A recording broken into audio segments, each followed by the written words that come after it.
Welcome to Realm Painters.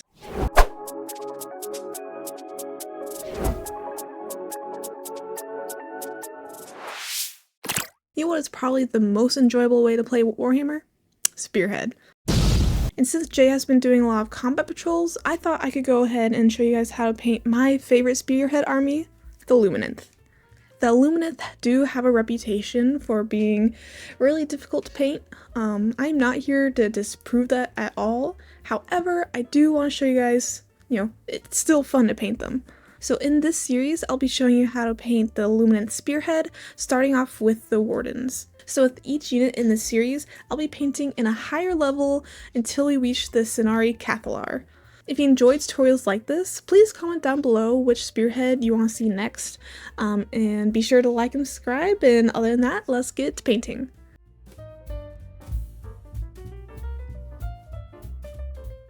Before we get into painting, we'll start off by priming the model in Wraithbone. This is optional, however, I do recommend painting them with their shield off because it'll make the process so much easier. I did use liquid latex to coat the two sections that you glue together to put the shield on, but tape or just priming without anything works fine. Once the priming is done, I went ahead and took off the latex and it's ready to paint. For this section, I'll go top to bottom in order to be able to clean the helmet if I accidentally put any paint onto the primer. So for the plume, I'll start off by base coating it in Lothern Blue. This may take a few coats, but make sure it's fully opaque.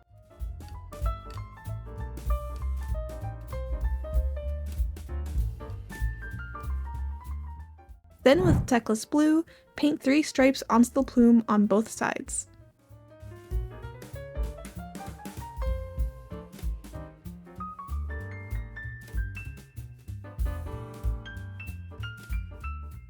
Once both blues are put onto the plume, go ahead and mix some white with Lothern Blue first, and with a small brush, edge highlight the uppermost strands on the light blue sections. Don't forget to paint both sides.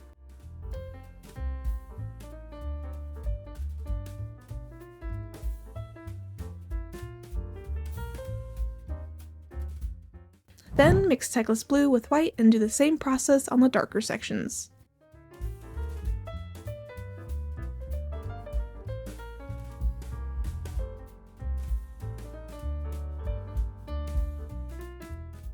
Now onto the little gems on the plume, I'll go ahead and paint them with Liberator Gold.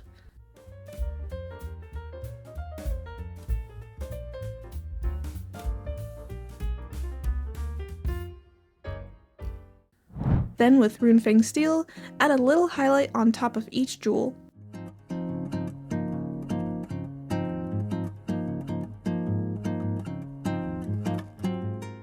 So far, the head's looking pretty good, so let's continue down by painting the base of this plume with Retributor Gold.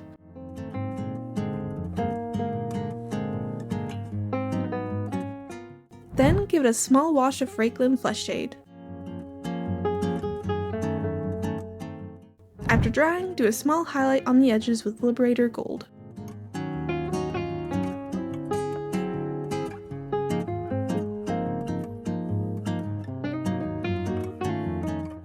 Now onto the skin itself before finishing the helmet.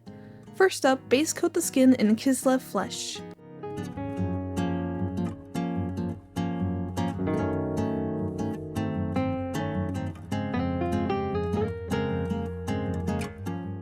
Then mix the Kislev with some Cadian Flesh Tone to add the shading onto the skin. I like to add this onto the neck crease and where the skin hits the helmet and collar. Also, add the shading onto the inner corners of the eyes near the bridge of their nose, and bottom of the nose and bottom of the lips to add some shadows.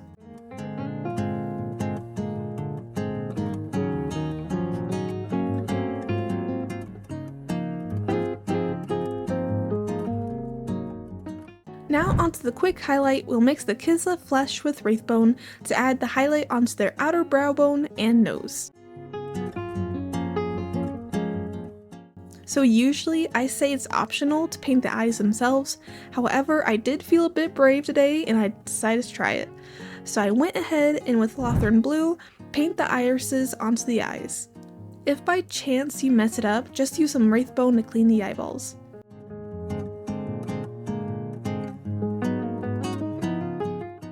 Then If you want to shade the eyes, use some Techless Blue and add them onto the upper sections of the iris.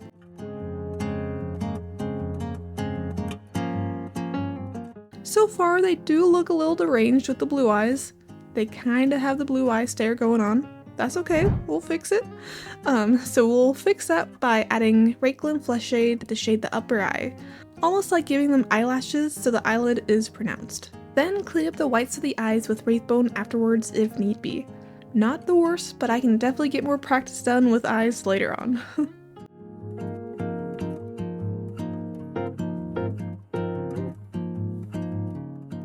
So with the main sections, I'll go in with about a 3:1 ratio of white and Lamian medium or water to wash the flat panels to lighten them.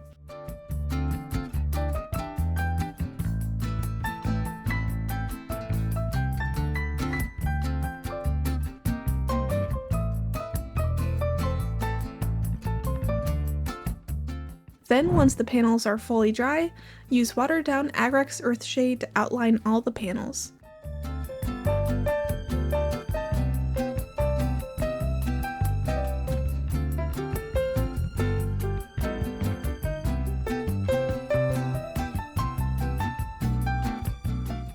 Next up, use Liberator Gold to paint the helmet trim.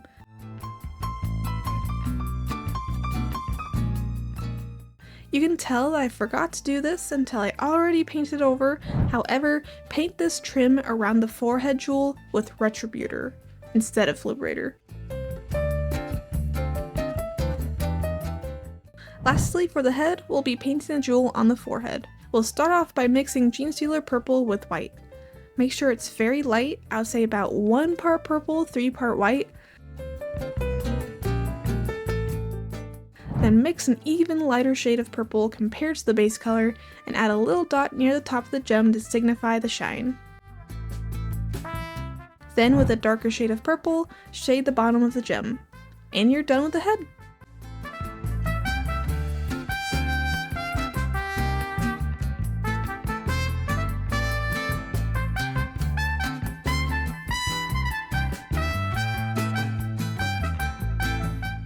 Now we're onto the clothing. So before we paint the cloak, I want to paint the back corset real quick, since I'll be able to fix any mess with Wraithbone. So let's base that with Dryad Bark.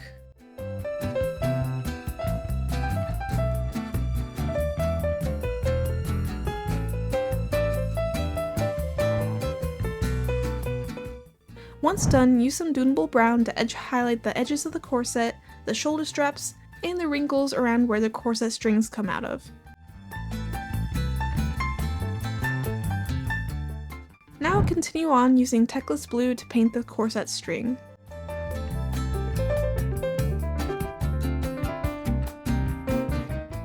Then with Lothern Blue, highlight the string.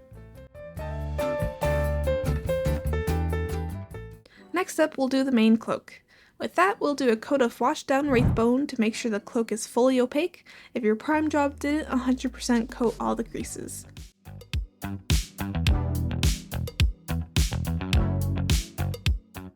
Now with Skeleton Horde and Contrast Medium, or water, make a glaze by doing a ratio of about 3 parts Contrast Medium with 1 part Skeleton Horde. Then with that, wash over the bottom cloak, the arms, and the collar. Make sure you don't pull it too much. Once it's dried, I like to go ahead with another layer of that wash to paint all around the edges of the bottom and the sides of the cloak for detail. If you need to clean any of the cloak up, you can use some watered down Wraithbone and mix it with some Skeleton Horde to spot clean. Now I'll continue onto the skirt by base coating it in Techless Blue.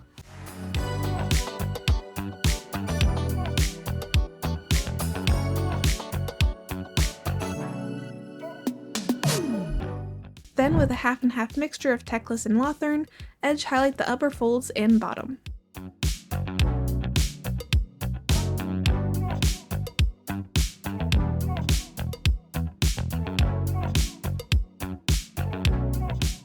Lastly, with pure Lothern, paint the stripe near the bottom of the skirt.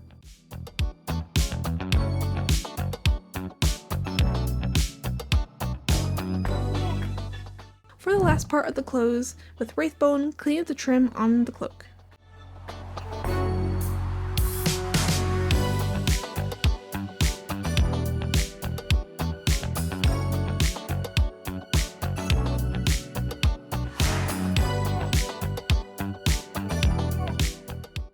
Moving on to the armor, now we'll start by going ahead with painting the scale mail with Ironbreaker.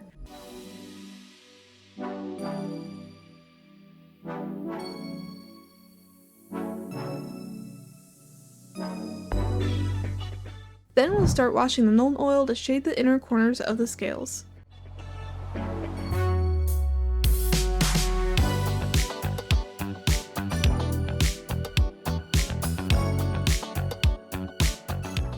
Once that's all dry, highlight the bottom points of each scale with Runefang Steel.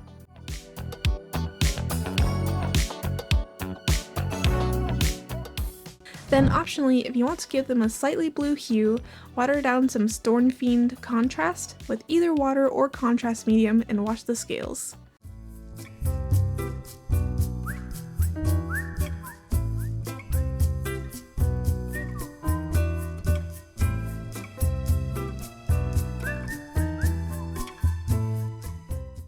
The next item on our list will be the main armor. Before we start on that, let's make sure the plates are fully covered in Wraithbone.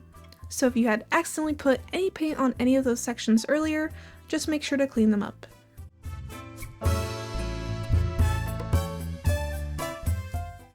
Once they are all cleaned up, use a 3:1 ratio of white and Lamian medium or water to wash the panels.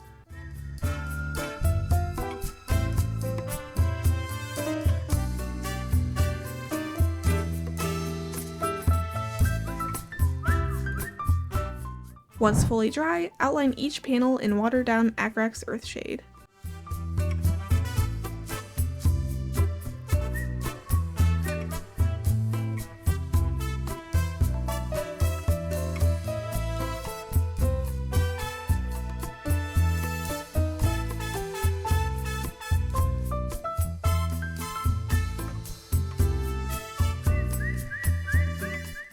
Now paint all the armor trim in Liberator Gold. Also, while you're at it in painting the trim, paint the clasp that's attached to the back of the corset, since I forgot earlier.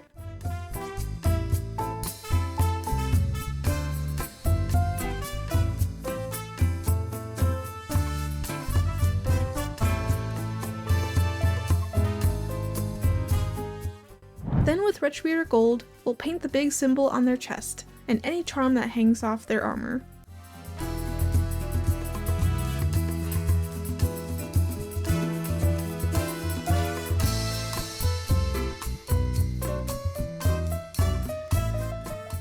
Once they're all base coated in gold, give the Retributor a wash of Frakeland.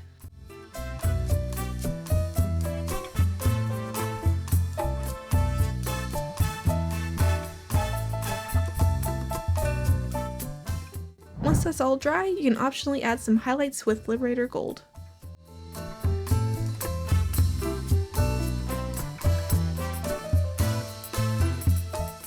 Now that we have all the main clothes and armor done, we'll wrap up this section by base coating both their gloves and boots with Dryad Bark.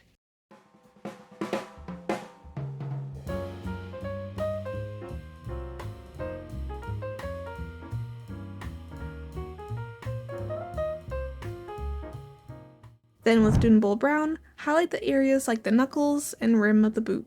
And the clothes and armor are completed.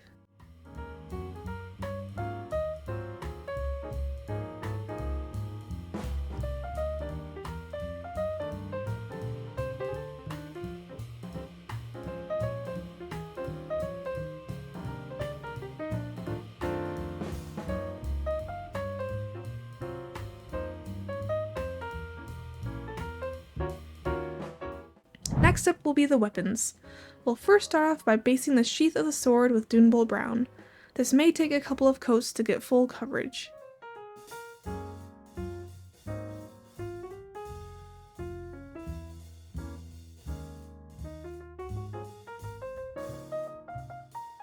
Then with Dryad Bark, add shading to the areas where other materials meet, like under the ribbon and next to the metallic sections of the sheath.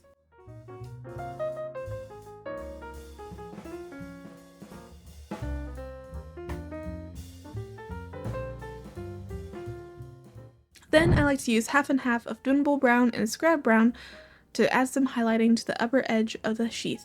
Then add a couple of slashes throughout the sheath to add some leather texture.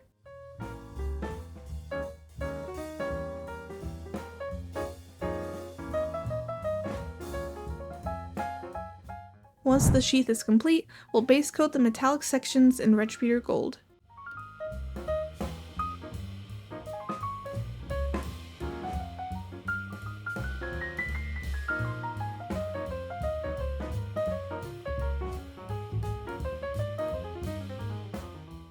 Then wash all of the gold in Reikland Flesh Shade, making sure you pronounce those oval sections especially.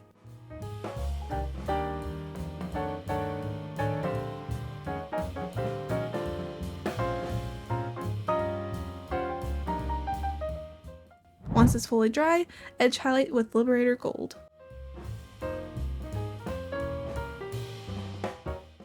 We'll continue on with the handle by base coating it in Corn Red.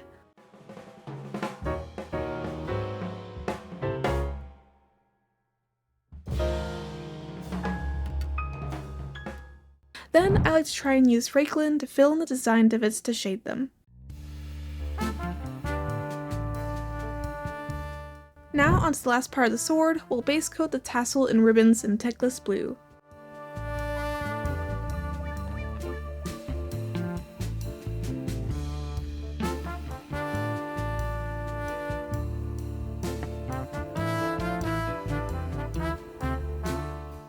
Then with Lothern Blue, edge highlight the tassels.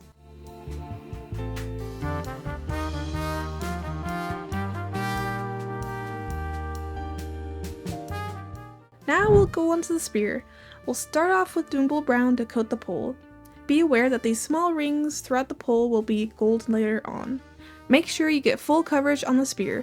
This took me about 3 to 4 layers.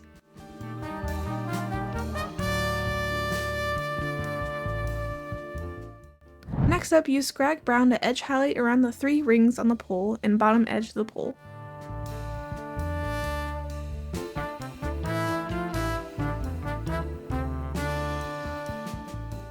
Then with Retributor Gold, paint those 3 rings, the little gems, the end of the pole, and the metallic piece attached to the spear blade.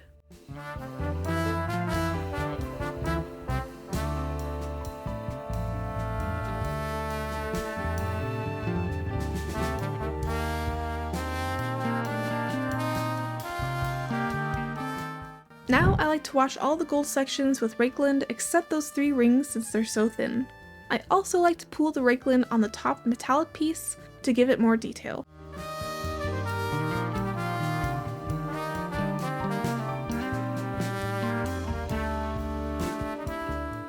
Next with Liberator Gold, highlight the edges, including those 3 rings, which I like to add a little dot near the top of each section.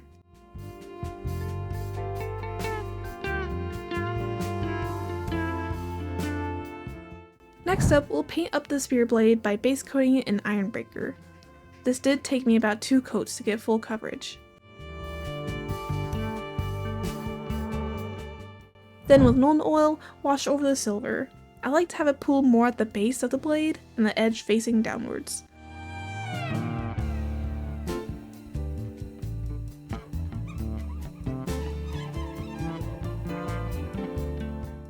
Once that's all fully dry, use Runefang Steel to highlight all the edges. Lastly, for the spear, paint both tassels with base coat of Teclis Blue.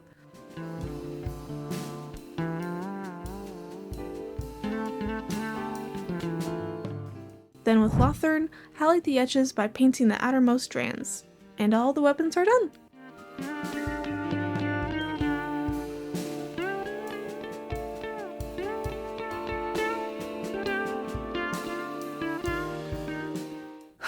Now onto the last section of this model, the shield.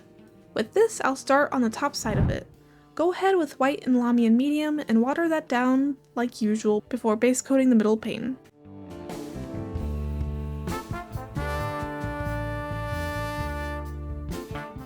Once it's fully dry, use some watered down Agric Earthshade to outline the shield pane and outline the symbol in the middle.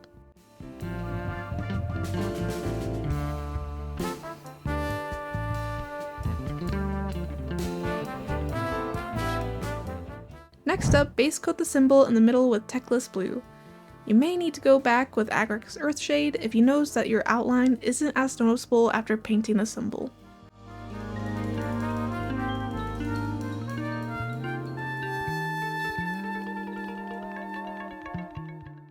Optionally, you can then edge highlight the symbol with Lothern Blue. This usually takes a while.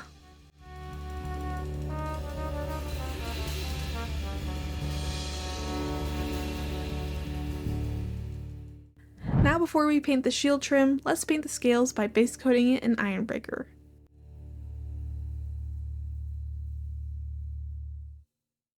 Then with Nuln Oil, wash the silver.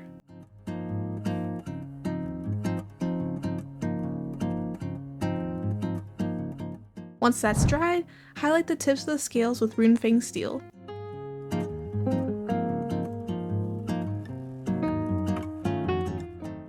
Then with washed down Stormfiend, paint the scales in order to give them a blue hue.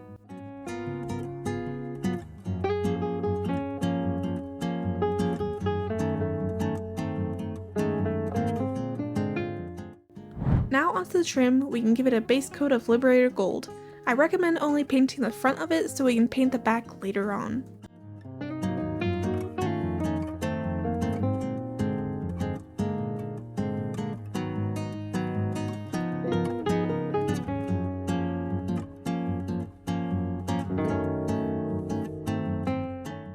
Then with Runefang Steel, edge highlight the trim in the top of the bulbs on top.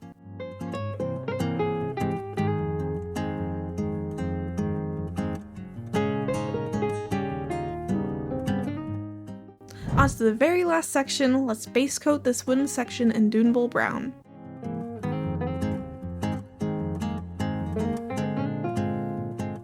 Once you get full coverage, go and wash it all with Rakelin Fleshshade.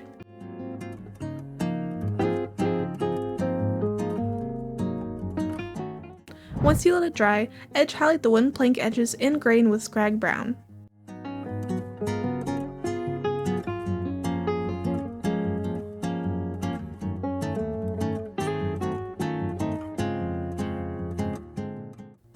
Next up, paint the rest of the shield in Liberator Gold.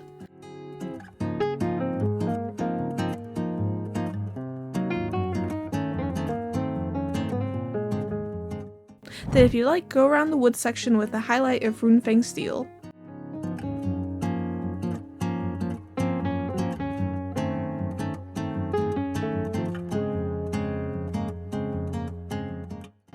Now before we attach the shield onto the model, let's paint the leather straps on their arm with dried bark.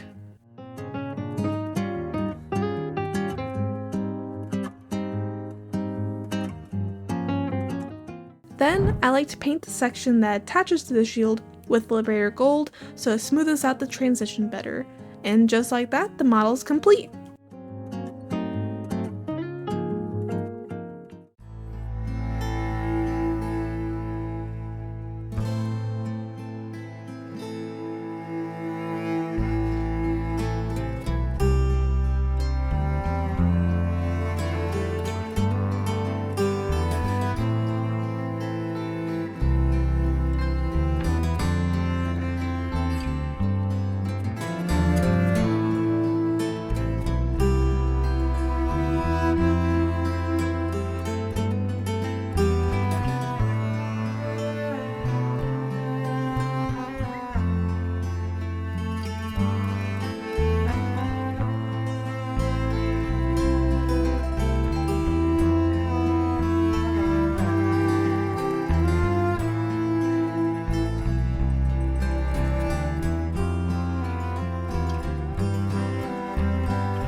You see, they aren't nearly as scary as they could be.